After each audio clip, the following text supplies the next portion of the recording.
Are you having a hard time figuring out what to get Dad for Father's Day? Shop now at sportshistorynetwork.com/row1 and save 15% off your order when you check out Row 1 brand's vintage sports pictorium gallery. They have America's best sports art. With over 7,200 historic sports prints, you're assured to find something unique for Dad this Father's Day. If he's an NFL buff, check out the 1963 vintage NFL helmet poster. Shop now at sportshistorynetwork.com/row1.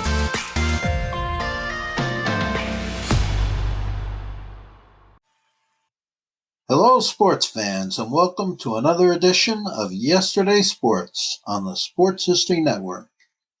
If you're listening to this podcast, you're probably a sports fan. And if you're into sports history, you need to check out newspapers.com.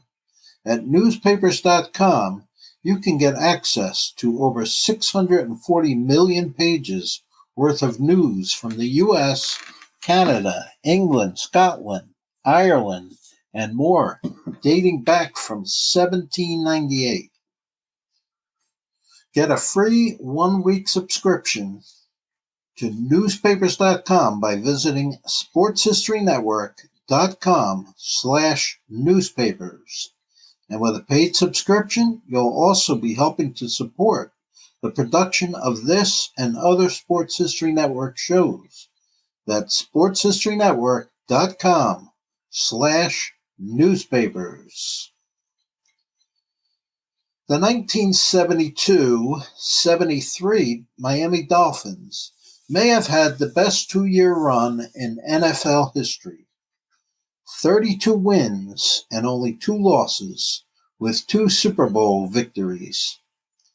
And the 2-loss 1973 Dolphins may have been even better than the undefeated 1972 team. The Miami Dolphins' quest for perfection began on January 16, 1972. Miami suffered a humiliating loss that day, 24-3 to the Dallas Cowboys in Super Bowl VI. The Dolphins were never in the game, giving up 252 yards rushing while gaining just 80 yards on the ground. But rather than getting down, the Dolphins used that game as a building block. Don Shula's leadership was the key. Shula took over a Dolphins team that hadn't experienced success. Miami joined the AFL in 1966, and the Dolphins were 15-39-2 in 4 seasons before Shula came to town. Meanwhile, Shula was in Baltimore, where he coached the Colts to an impressive 7-year record of 71 wins, 23 losses, and 4 ties in the regular season. But Shula's postseason record was different. He was 0-3.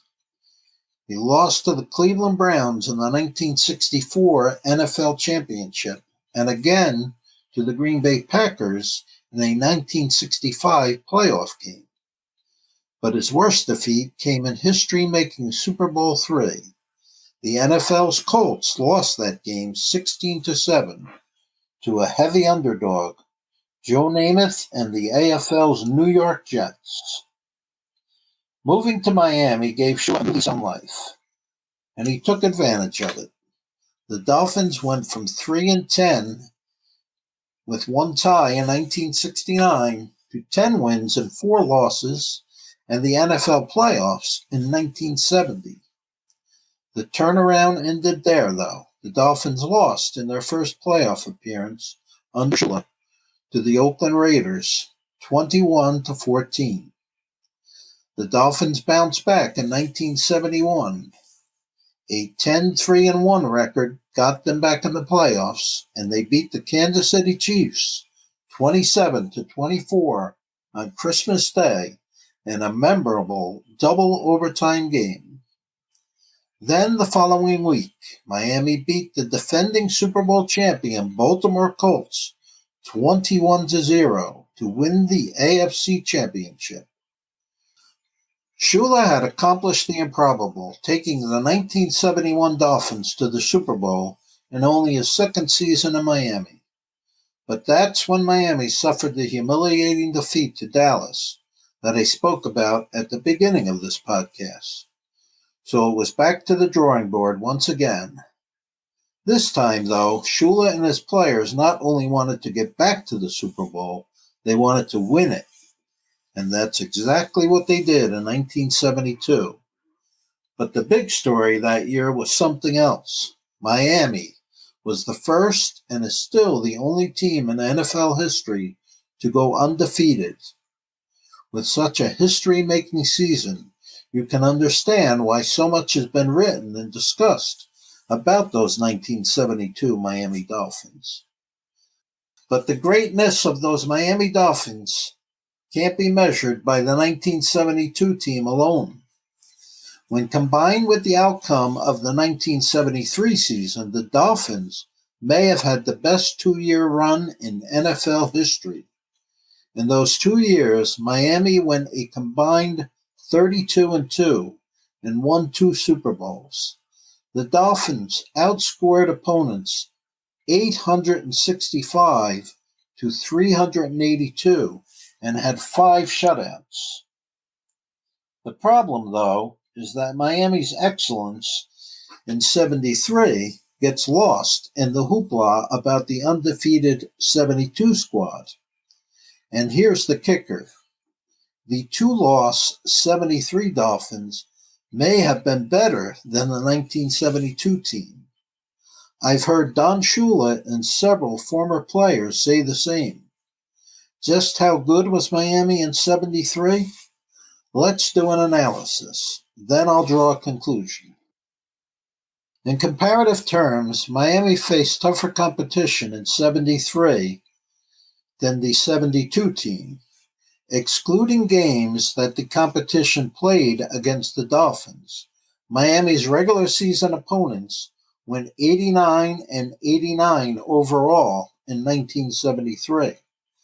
Miami's regular season opponents went 70-108 overall in 1972. That's a big difference.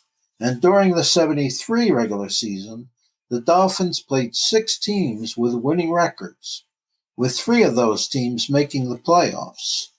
The 1972 team, Miami played only 2 teams with winning records, and neither team made the playoffs. In 73, the Dolphins didn't allow a touchdown in 6 games, 2 which were shutouts. Overall, including 3 playoff games, the Dolphins allowed just 173 points, or 10 points a game. The undefeated 72 Dolphins had 3 shutouts, but they were all against bottom feeders. 2 were against the 5-9 Baltimore Colts. The other was against the 3-11 New England Patriots. Opponents' offenses scored 21 or more points 3 times against the 72 Dolphins. Yes, the 73 Dolphins lost 2 games, but each loss was circumstantial. One loss was to the 4-10 Colts in Week 13, after Miami had already clinched a playoff spot. The other loss, 12-7 to the Raiders, came in Week 2. Miami avenged that defeat in the AFC Championship game. What about postseason comparisons? The 1972 team struggled to beat the Cleveland Browns in its first playoff game. The Dolphins were down 14-13 late in the fourth quarter before Jim Kick scored a touchdown to win the game 20-14. A week later, Miami barely got by the Pittsburgh Steelers in the AFC Championship game. The Dolphins trailed 17-14 before a fake punt set them up for the win, 21-17. It was more of the same in the Super Bowl, a 14-7 win over the Washington Redskins. The 73 Dolphins traveled a different path.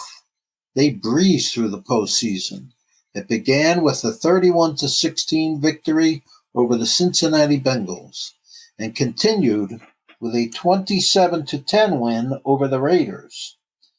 The Dolphins' running game was so overpowering against Oakland, 266 yards on 53 carries, that Bob Greasy threw just 6 passes the entire game and just 1 pass in the second half. Then the Dolphins dominated the Minnesota Vikings in the Super Bowl, winning 24-7. The Dolphins ran the ball down the throat of the Vikings' famed Purple People Eaters, rushing for 196 yards on 53 carries. Bob Greasy threw the ball just 7 times. The bottom line? Both teams were great, but I'd give the edge to the 73 team. What do you think? We here at the Sports History Network proudly partner with 26 podcasts, all revolving around the history of sports. But did you know that many of our hosts were sports history authors way before they started their shows? It's true. We've got Joe Ziemba, host of When Football Was Football, Joe Zagurski, host of Pro Football in the 1970s, Mark Morthier, host of Yesterday's Sports, Tommy Phillips, host of Lombardi Memories, and Scott Adamson, co-host of From the 55-Yard Line. All these authors have many books for you to choose from. To check them out, go to our website at sportshistorynetwork.com/sportshistorybooks. Pick up your copy today. Soundtrack provided by Kevin MacLeod of filmmusic.io.